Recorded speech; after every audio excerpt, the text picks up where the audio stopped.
Hey there, nice to see you again. Welcome to video number 3 of this special Dubai UAE edition of the Grow Your Profits with Inbound Content Marketing eCourse.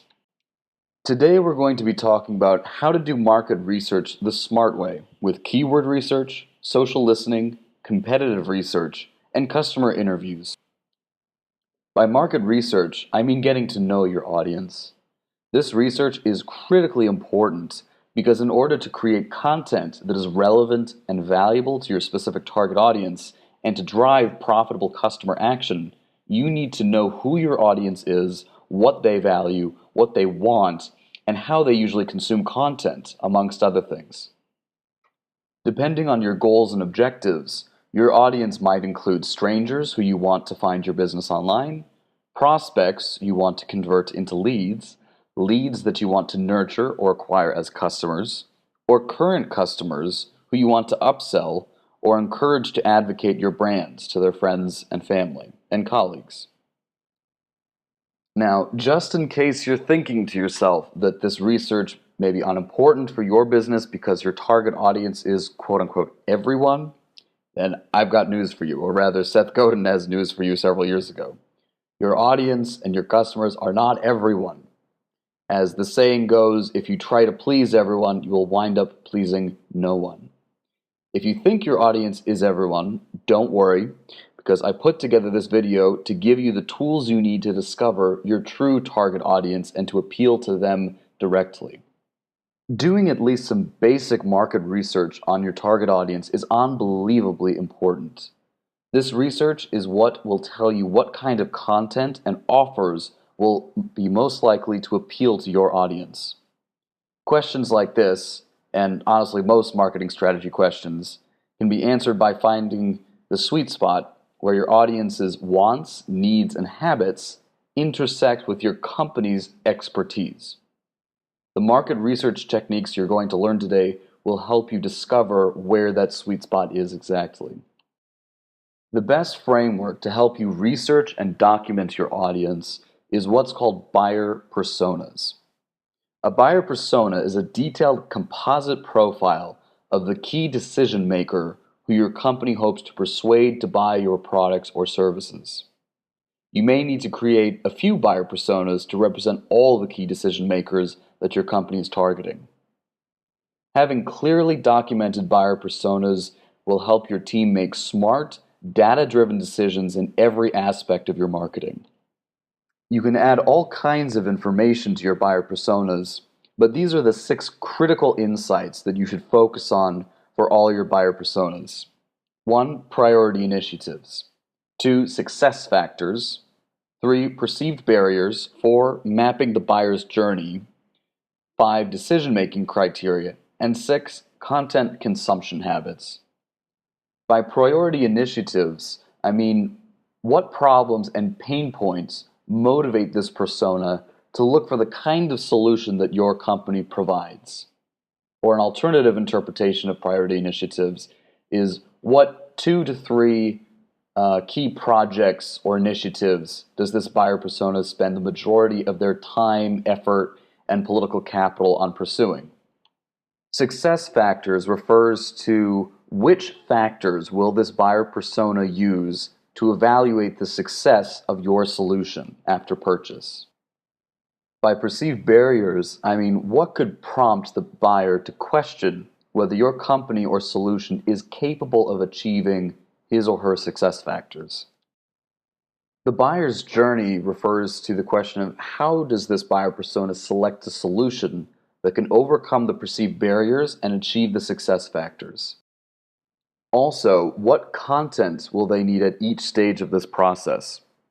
So for instance, at the beginning of the buyer's journey, they're at the discovery phase. They know they have a problem, so they're learning about what their options are, and the kind of content that they're going to need at that initial stage is very different than the content that they're going to need right before they make a purchase, for instance, or even after they've made a purchase. So that's what we mean by mapping out the buyer's journey, is looking at each stage of that process and the different psychological components, behavioral components of each of those stages, and as this relates to content marketing, inbound marketing, what kind of content are they going to need at each stage of that journey?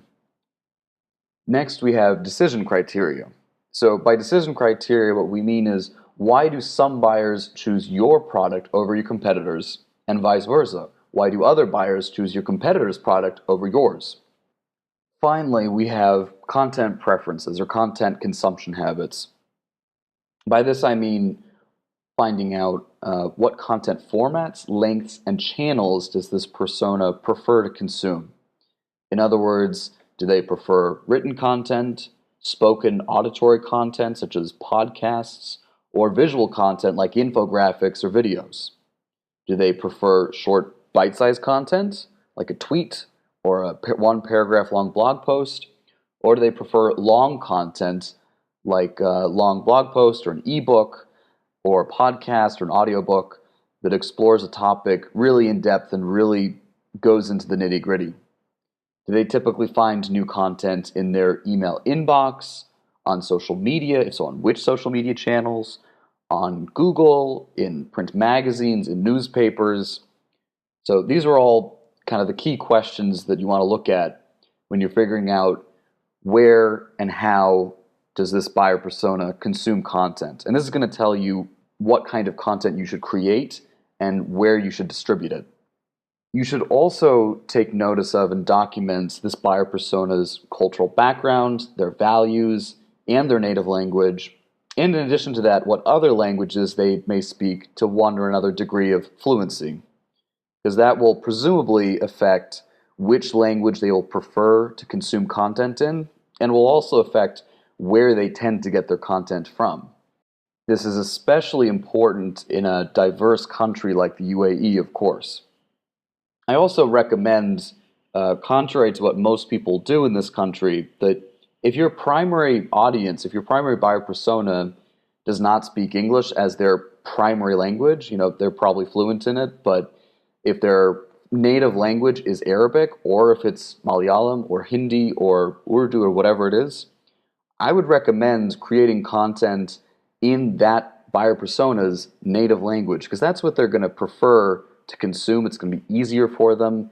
And frankly, there's a lot less content in other languages besides English, so you have less competition. My recommendation is make content in their native language, whatever that is, and then also make the same content in English. It doesn't cost that much money to do a simple translation, and that way you're really covering all your bases. You are picking up everyone who might be interested in that content because you've got it in English, which is sort of the lingua franca here. But you've also got it in your primary buyer persona's native language, which they're going to vastly prefer consuming over something in English, which, for a lot of people here is not their native language and is not what they would prefer to consume content in. Okay, so now that we know what these 6 rings of buying insight are, let's look at some ways that you can get these key insights. You've got a lot of options here. You certainly can use traditional market research methods, such as surveys or focus groups. However, I do not recommend these traditional methods because they tend to be very expensive, slow, and honestly not very accurate. Instead, I really recommend starting with basic online research like keyword research, competitive research, and social listening. And then, if possible, moving on to informal interviews with your current customers, as these methods are usually cheap, easy, accurate, and quite insightful. Now, just so you know, I'm going to include links to all the following tools and resources that we're about to talk about in the video description on YouTube and in the article version on my blog. So first, let's talk about keyword research. Now, in case you don't know, keyword research is usually associated with SEO and PPC ads, which we'll talk about in an upcoming video. But it can also be extremely useful for researching your audience. The easiest way to do keyword research is to just use Google AdWords' free keyword planner tool. This tool allows you to type in keywords that you might want strangers to find you on Google search for. It will then tell you how many people search for each of those keywords in your targeted area every month. It will also suggest related keywords. This will allow you to see what your target audience is interested in, as well as the exact words that they use to search for it online on search engines like Google. For example, let's say that your business is an organic food store in Dubai. You might start by searching the keyword planner for keywords like organic food Dubai and health and wellness. As you can see from these results, this simple search yields the insight that thousands of people in Dubai search for ways to buy food online and have it delivered to their homes. That could be an important opportunity for your organic food store. It also tells you something about your target audience, which is that they value their health, but they also value convenience. You should also check out websites and blogs that are competing with you for the same audience with similar content to see what's worked well for them in the past and therefore what might work well for you in the future.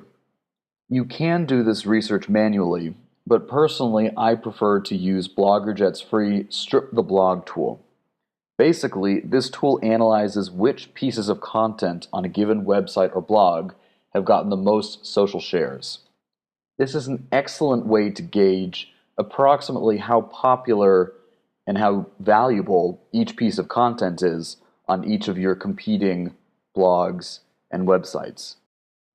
Another great way to learn about your audience is to search for relevant keywords on social media, which is often called social listening. This allows you to virtually eavesdrop, basically, on the conversations that strangers are having right now about the problems that your company solves, your industry, your competitors, and maybe even your company. This will give you more important clues as to what kind of content will appeal to your target audience. I also recommend using a semi-automated social listening engine, which is free, and it's surprisingly robust as well. It's called socialmention.com. Again, you can find the link to that in the video notes.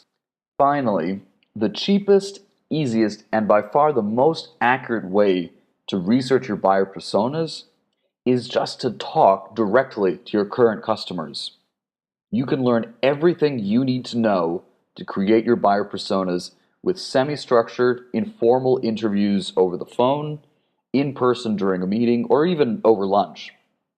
This method may seem simple, but don't be fooled. It's way more accurate than expensive focus groups and surveys. And really, all you need to conduct a good interview is some basic social skills like empathy, active listening, and the ability to ask purposeful, engaging questions. This may seem intimidating at first, but actually, if you ask your customers for their opinion, most of the time they're more than happy to tell you what they think, whether it's positive or negative. And remember, what are the key insights that you're going to want to ask your customers about? Their priority initiatives, success factors, perceived barriers, their buyer's journey, decision criteria, and their content consumption preferences. If you can get even a rough idea of these 6 insights, you will know everything that you need to know to create phenomenally successful content that will appeal dramatically to your target audience and drive profitable customer action with them. Alright, I hope this information helps you get started with market research and getting to know your audience better today. Keep your eyes peeled for the next video, which will come in a few days, and it will be a detailed look at how to strategically create and distribute magnetically attractive content marketing. Until then, bye for now and have a great day.